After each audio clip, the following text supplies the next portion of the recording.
Le pape a accepté la démission de l'archevêque de Minsk moins de 2 semaines après qu'il ait été autorisé à retourner dans son pays d'origine. Le pape François a nommé l'archevêque de Manille, le cardinal Luis Antonio Tagle, comme nouveau préfet de la congrégation. Le pape François a nommé le cardinal Luis Antonio Tagle comme le nouveau responsable de la congrégation pour l'évangélisation des peuples. Le cardinal philippin de 62 ans succède au cardinal Fernando Filon, qui a dirigé le département du Vatican pendant 8 ans. Êtes-vous prêt à être inspiré? Qu'est-ce qui pousse un homme des rues de Manille au sommet du Vatican? Comment Luis Antonio Tagle est-il devenu le cardinal souriant, et quels défis a-t-il affronté en chemin? Dans cette vidéo, nous dévoilerons son histoire puissante et explorerons l'impact de sa mission sur la justice sociale et les problèmes mondiaux. Pourrait-il être le prochain pape? Ne manquez pas cette exploration fascinante d'un leader qui change des vies et façonne l'avenir de l'Église. Né en 1957, Luis Antonio Tagle a grandi dans une famille modeste mais profondément religieuse à Manille, une ville animée par l'énergie, les marchands ambulants et un fort sentiment de foi.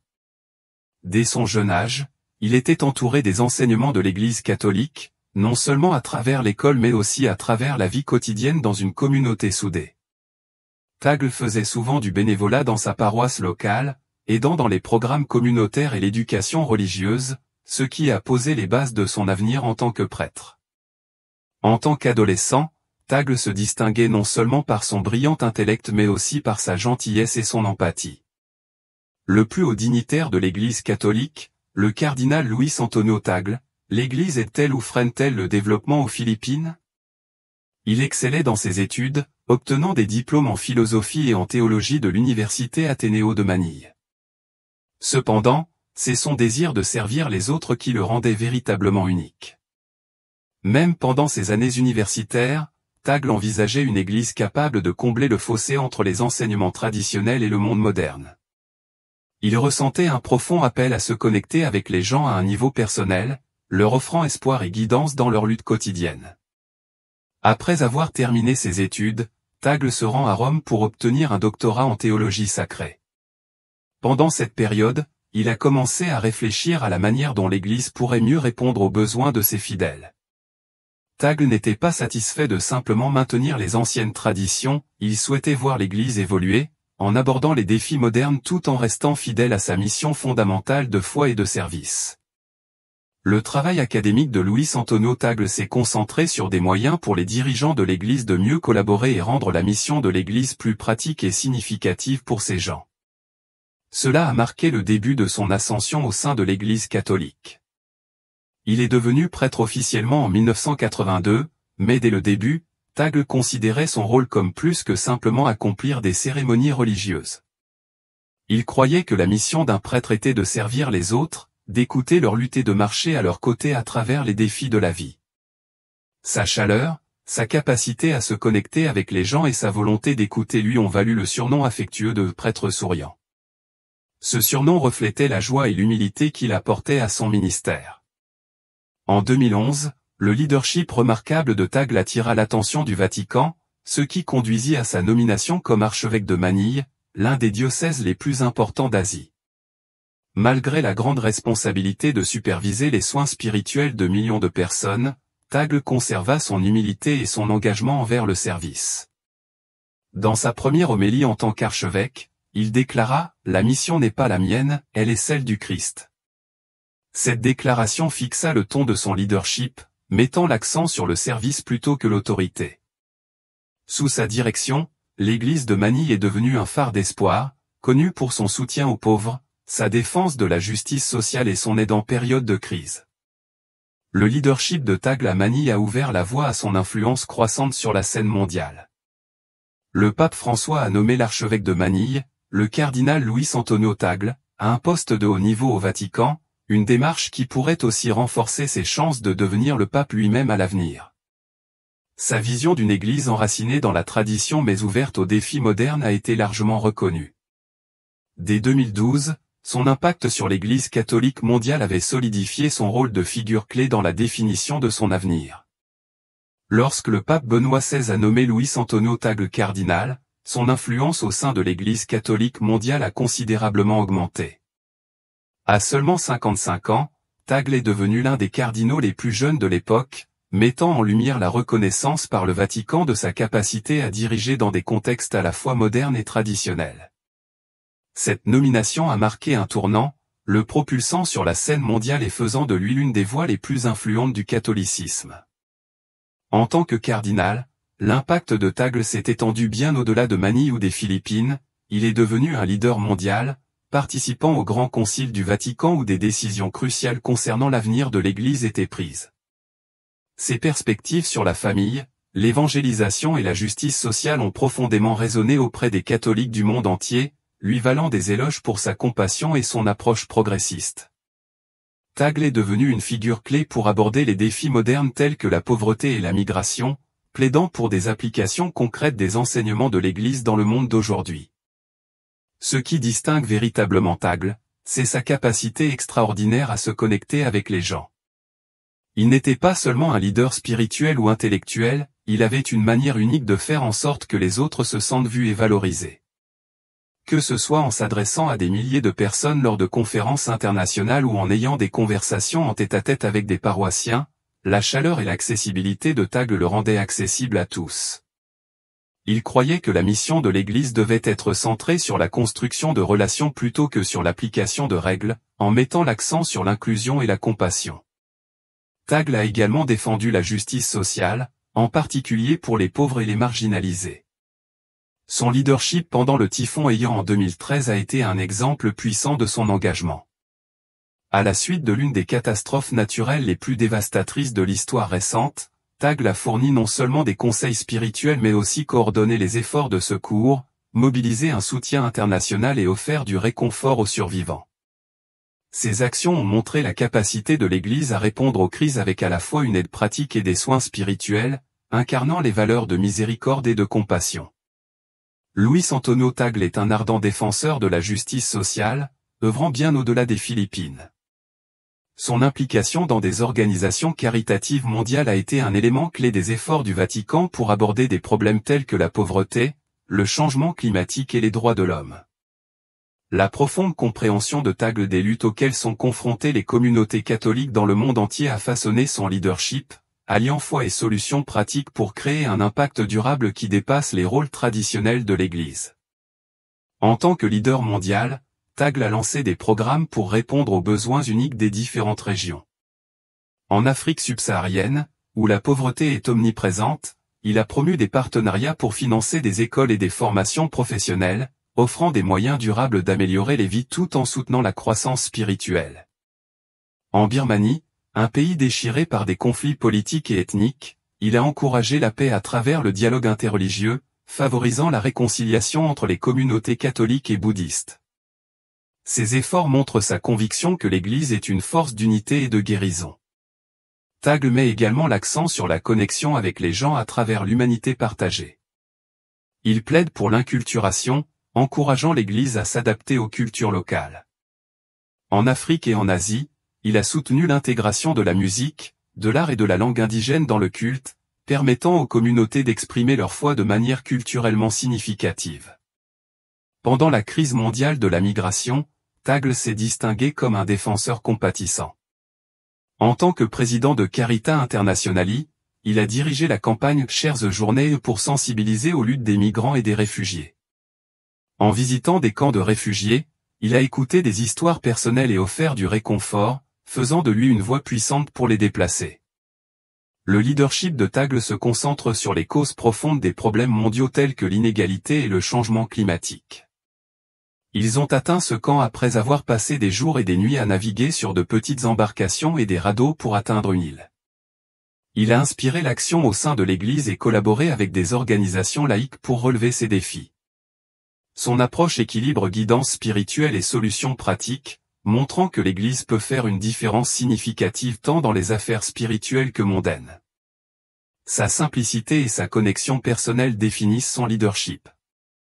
Il considère le leadership comme un rôle de service, fondé sur l'amour et la compassion, plutôt que sur l'autorité. Que ce soit en prenant la parole lors d'événements mondiaux ou en rencontrant des individus, Tagle se connecte avec les gens sur un plan profondément humain. Son empathie et sa nature accessible lui ont valu respect et admiration à travers le monde, faisant de lui un phare d'espoir et de changement. Quand Tagle prend la parole, que ce soit lors de conférences internationales ou de rencontres informelles, il établit une connexion personnelle avec son public. Il parle du cœur, s'assurant que son message résonne avec ceux qui l'écoutent. Son approche n'est jamais distante ni formelle. Il se tient aux côtés des gens, partageant leur lutte et leur joie. Cette connexion l'a rendu cher aux catholiques du monde entier, car son leadership repose sur la compréhension et l'empathie. Pendant la pandémie de Covid-19, lorsque l'isolement a affecté des millions de personnes, Tagle est devenu une source d'espoir. Il a utilisé la technologie pour rester connecté, dirigeant des messes en ligne, partageant des messages sincères et offrant du réconfort pendant ces moments difficiles. Ses actions durant la crise ont exemplifié son rôle non seulement en tant que leader de l'Église, mais aussi en tant que véritable serviteur du peuple. Les messages de Luis Antonio Tagle vont au-delà de la simple foi, ils soulignent l'importance de la communauté et du rôle de l'Église dans le soutien aux individus en temps de difficulté. Sa capacité à utiliser la technologie moderne pour se connecter avec les gens montre à quel point il comprend les besoins de l'Église dans l'ère numérique actuelle. L'un des exemples les plus remarquables de la connexion personnelle de Tagle est survenu après le passage du typhon Haiyan aux Philippines. Le cardinal Luis Tagle, archevêque de Manille, nous a rejoints lors de la rencontre mondiale des familles. Votre Éminence, le Saint-Père était aux Philippines. Plutôt que de déléguer les responsabilités, il a pris un rôle actif dans l'aide d'urgence. Tagle a aidé à organiser les secours, à visiter les survivants et à apporter du réconfort spirituel. Son leadership pendant cette crise n'a pas seulement consisté à reconstruire des structures, mais aussi à guérir les cœurs et restaurer l'espoir. Son implication personnelle a souligné son profond souci et son dévouement sans faille envers ceux qu'il servait. Même à mesure que la notoriété de Tagle grandissait au sein du Vatican, il est resté humble et empathique. Sa véritable gentillesse et sa capacité à se connecter avec des gens de tous horizons ont continué à définir son leadership. Que ce soit aux Philippines ou à Rome, Tagle est resté fidèle à l'image accessible et bienveillante qu'il avait au début de son sacerdoce. Sa simplicité lui a valu l'admiration des leaders de l'Église et le respect des fidèles, montrant que la véritable force réside dans le service des autres avec amour et compassion. Le leadership de Tagle dépasse largement les frontières nationales. Dans ce rôle influx, il se tient au cœur de la mission mondiale du Vatican, consolidant encore sa place en tant que leader engagé dans la portée, le service et la connexion. Luis Antonio Tagle est devenu le visage mondial des efforts missionnaires de l'Église. Son approche de l'évangélisation ne consiste pas à imposer une idéologie unique, mais à adapter le message du Christ aux cultures et aux besoins des différentes communautés. Que ce soit en Asie, en Afrique ou en Amérique latine, Tagle imagine une Église inclusive et profondément connectée aux traditions locales. Un aspect clé du leadership de Tagle est son insistance sur l'écoute des communautés locales. Il comprend que le message de l'Église doit s'adapter aux besoins uniques de chaque culture, plutôt que de simplement reproduire les pratiques de Rome. Cette croyance en l'inculturation, en faisant de la foi une partie intégrante de la culture locale, a façonné son travail dans des régions d'églises en forte croissance comme l'Afrique et l'Asie. Tagle a soutenu l'intégration des traditions et des langues indigènes dans le culte et l'engagement communautaire. Cela permet aux gens d'adopter la foi tout en préservant leur identité culturelle. Un autre aspect clé du leadership de Tagle est son engagement envers le dialogue interreligieux. Dans des régions où les tensions religieuses sont fortes, il a travaillé sans relâche pour promouvoir la compréhension et la coopération entre les différentes communautés religieuses, favorisant l'unité et la paix dans des régions comme le Moyen-Orient, où le catholicisme coexiste avec l'islam, ou l'Asie du Sud-Est, où il se croise avec le bouddhisme. Luis Antonio Tagle a œuvré sans relâche pour favoriser la compréhension et établir des ponts entre les religions. Il croit que le dialogue est essentiel pour la paix et l'unité, un message qu'il continue de défendre tant au sein du Vatican qu'à l'échelle mondiale. Au-delà du dialogue interreligieux, Tagle est un ardent défenseur de la dignité humaine. Son travail auprès des migrants et des réfugiés se distingue comme un aspect central de son leadership. Ses visites dans les camps de réfugiés, en des lieux comme le Liban et la Jordanie, lui ont donné une compréhension directe de la crise. Tagle ne se contente pas de parler au nom des personnes déplacées, il écoute leurs histoires, amplifient leur voix et cherchent des solutions qui respectent leur dignité. Cette connexion profonde avec les plus vulnérables fait de son leadership un impact mondial tout en restant profondément personnel. L'influence de Tagle ne se limite pas aux initiatives du Vatican. Elle résonne dans le cœur des catholiques du monde entier. Sa capacité à se connecter avec des cultures diverses, des communautés religieuses et des groupes marginalisés reflète sa vision d'une Église fondée sur l'inclusivité et la compassion. Alors que l'Église fait face aux défis d'un monde en rapide évolution, le leadership de Tagle demeure un phare, mettant l'accent sur l'amour, le service et l'unité au-delà des frontières. De ses débuts modestes à son ascension en tant que leader éminent du Vatican, le parcours du cardinal Luis Tagle est une histoire de foi, de résilience et de dévouement. Né à Manille en 1957, il a grandi dans une famille modeste où la foi faisait partie intégrante de la vie quotidienne. Les rues animées de Manille, entourées d'une communauté soudée, ont façonné sa vision de l'Église comme un lieu de service et de solidarité. Son brillant parcours académique et sa foi profonde ont ouvert la voie à son entrée dans la prêtrise et à une influence mondiale. Le parcours de Luis Tagle vers les plus hauts rangs du Vatican a commencé avec un fort sentiment de vocation. Son éducation a joué un rôle crucial dans sa formation en tant que leader de l'Église. Après avoir étudié la philosophie et la théologie à l'université Athénéo de Manille, il est allé à Rome pour poursuivre ses études en théologie sacrée. Là, il a obtenu son doctorat, en se concentrant sur la manière dont les leaders de l'Église pouvaient mieux travailler ensemble et servir le peuple. Même pendant ces années d'études, le potentiel de leadership de Tagle était évident. Il ne se contentait pas de se concentrer sur des idées théologiques, mais sur la manière dont la foi pouvait être appliquée concrètement dans la vie des gens. Sa combinaison d'intelligence, d'humilité et de dévouement au service l'a distingué de ses pairs, et il n'a pas fallu longtemps avant que le Vatican ne remarque ses talents. Lorsque Tagle est retourné aux Philippines, il a commencé son sacerdoce en 1982.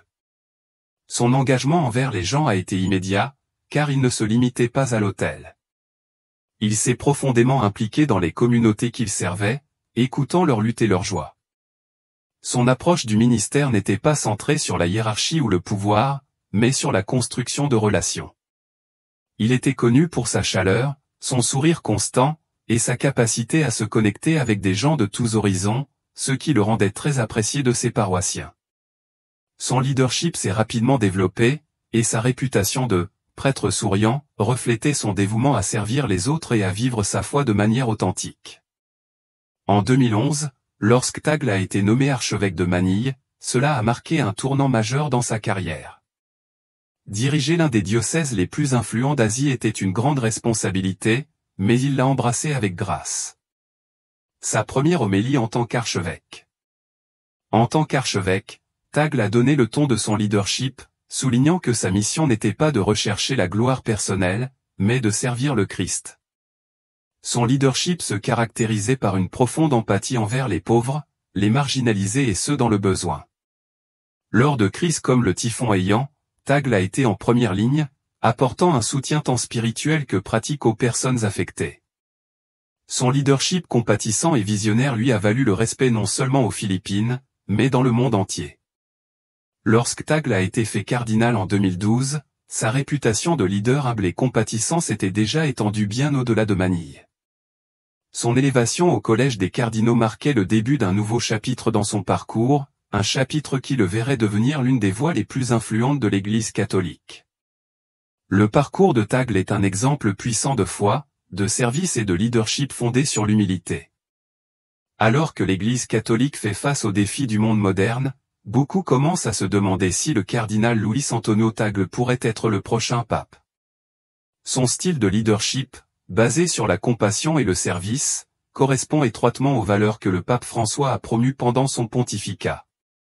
Tant Tagle que François partagent une vision de l'Église centrée sur la miséricorde, l'inclusion et l'atteinte des personnes marginalisées.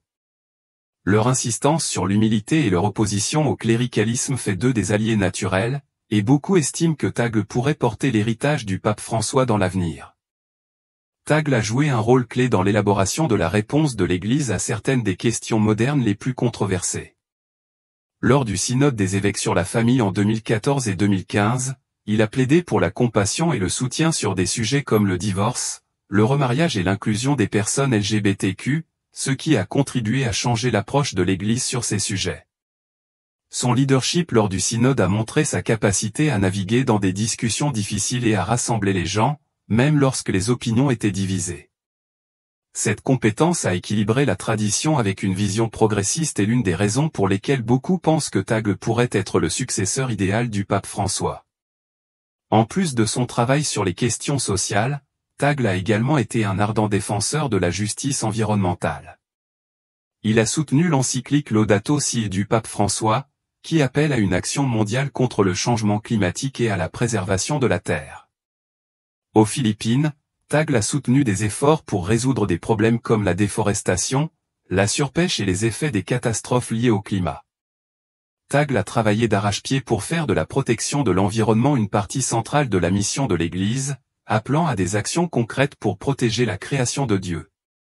Son engagement en faveur de la justice environnementale montre qu'il comprend que la mission de l'Église va au-delà des questions spirituelles. Elle inclut aussi la résolution des problèmes sociaux et environnementaux urgents qui touchent les communautés les plus vulnérables du monde. Cependant, le parcours de Tagle vers la papauté n'est pas sans défi. Bien qu'il bénéficie du soutien de nombreux catholiques à travers le monde, il doit également naviguer dans la politique interne du Vatican. L'Église est une institution complexe, et devenir pape implique des facteurs qui vont au-delà des qualités personnelles et du leadership. Néanmoins, la capacité de Tagle à se connecter avec les gens, son engagement en faveur de la justice sociale, et sa vision pour une Église plus inclusive en font. Tagle est un fort candidat pour l'avenir de l'Église catholique. À seulement 55 ans, il représente une génération plus jeune par rapport à de nombreux papes précédents, ce qui fait de lui un prospect intéressant pour un long pontificat. Bien que l'Église ait eu des papes plus âgés, Tagle serait plus jeune que Jean-Paul II lorsqu'il a été élu. La grande question demeure, le cardinal Louis Tagle sera-t-il le prochain pape? Alors que l'Église fait face au défi d'un monde en rapide évolution, le leadership de Tagle montre comment elle peut rester pertinente tout en s'en tenant à ses valeurs fondamentales. Qu'il s'agisse de son accent sur la justice sociale, de son engagement envers le dialogue interreligieux, ou de sa capacité à rassembler les gens, le leadership de Tagle donne l'exemple de la compassion et de la conviction. Son parcours est encore en cours, et seul le temps dira quel rôle il jouera dans l'avenir de l'Église catholique. Qu'en pensez-vous? Le cardinal Louis Tagle pourrait-il être le prochain pape? Merci de nous avoir suivis, et faites-nous part de vos réflexions dans les commentaires ci-dessous.